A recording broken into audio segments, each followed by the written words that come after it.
ہر انسان اپنی لائف میں خوشی ڈھونڈ رہا ہے اور خوش رہنے کے لیے صرف ایک ہی طریقہ ہے۔ آج میں آپ لوگوں کو بہت ہی اچھے طریقے سے ایک چیز سمجھانے کی کوشش کروں گا۔ ایک شخص اپنے گھر کو بڑا ایک اپنی خواہش کے مطابق ایک گھر لینے کے لیے اپنے پرانے گھر کو فروخت کرنے کے لیے ایک پراپرٹی ڈیلر کے پاس جاتا ہے، اور وہ اس کا دوست بھی ہوتا ہے، اور وہ اس کو کہتا ہے کہ یار پلیز میں نے اپنے گھر کو سیل کرنا ہے، اس کا ایک اشتہار بنا دیں، اس کا ایک ایڈ بنا دیں۔ تو اس کو سننے کے بعد جو پراپرٹی ڈیلر ہوتا ہے وہ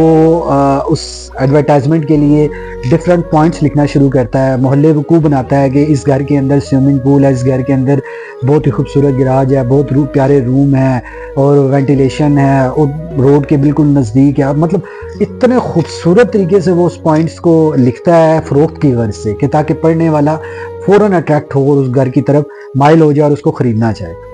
جیسے ہی وہ لکھ لیتا ہے، کمپلیٹ ہونے کے بعد جو فروخت کرنے والا ہوتا ہے اس کو وہ بتاتا ہے کہ میں نے ایڈ لکھ لیا، آپ سن لیں آپ اور اپروو کریں تاکہ اس کو ہم اشتہار کو چلائیں اور آپ کے گھر کو فروخت کریں۔ تو وہ جب سننا شروع کرتا ہے، تو وہ جب بولنا شروع کرتا ہے، تو اتنا خوبصورت محلے کو اس نے مطلب اتنی زبردست طریقے سے اس نے پازیٹیو پہلوؤں کو لکھا ہوا ہوتا ہے کہ وہ سنتے ہی ایک دفعہ وہ شوق ہو جاتا ہے، جو سیل کرنے والا ہوتا ہے ان کو پھر کہتا ہے ایک دفعہ یار پھر مجھے ذرا پڑھ کے سنانا۔ وہ جب پھر پڑھ کے سناتا ہے تو وہ ریلی میں شوق ہو جاتا ہے، اور وہ چیخ اٹھتا ہے اور وہ معافی مانگتا ہے کہ یار میں نے اپنا گھر نہیں بیچنا، جو گھر میں خریدنا چاہتا ہوں، میں جو خواہش کرنا چاہتا ہوں، وہ اس سے کئی گنا زیادہ چیزیں اس گھر کے اندر موجود ہیں، تو میں اب گھر نہیں بیچوں گا۔ ہماری لائف کے اندر جب ہمارے اوپر کوئی پرابلم آتی ہے، کوئی پریشانی آتی ہے، تو ہم بالکل ہمارے مائنڈ بند ہو جاتے ہیں کہ ہمارے پاس وہ بھی چیزیں موجود ہیں جو ہزاروں کروڑوں لوگوں کی خواہش ہے۔ آپ اپنے پاس ایک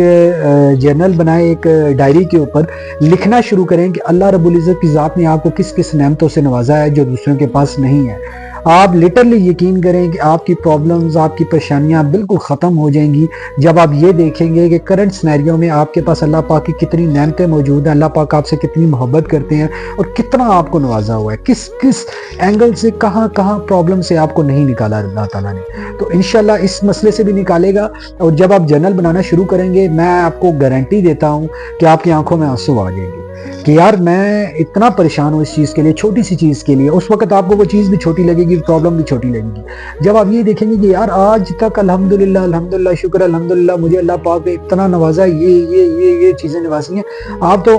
شرم سے اللہ پاک کے سامنے بھی نہیں کھڑے ہو سکیں گے کہ اتنا نوازنے والے اللہ پاک کے آگے میں نے شکوے کیے، یا میں پریشان ہوا، یا میں مایوس ہوا۔ تو یاد رکھیے گا، ہمیشہ جنرل بنا کے رکھیں، نارمل روٹین میں بھی۔ آپ چھوٹی چھوٹی لائف میں پرابلم چلتی رہتی ہیں، ہر انسان کی لائف میں آتی ہیں، تو اپنا جرنل بناتے رہیے، روز لکھتے رہیے آج میری لائف میں کیا اچھا ہوا۔ تو جب ڈی موٹیویٹ ہوں تو وہ اس جرنل کو اوپن کریں اور پڑھنا شروع کریں کہ کیا کیا چیزیں میرے ساتھ لائف کے اندر ہوئی تھی، تو آپ دیکھیں گے کہ آپ کی لائف میں خوشی آئے گی، آپ کی لائف میں بہت امید آئے گی، اور آپ کی لائف سے سٹریس، انزائٹی، ڈپریشن بالکل ختم ہو جائے گی۔ I hope you understand. یہ ویڈیو لازمی شیئر کیجیے گا دوستوں کے ساتھ، کیونکہ شیئر کرنے سے صرف یہ جو ہوگا کہ بہت سارے لوگوں کا مائنڈ سیٹ چینج ہوگا اور خوشی بڑھے گی، اور ایک سوسائٹی کے اندر آپ کی بہت بڑی کنٹریبیوشن ہوگی۔ I hope you understand. Thank you.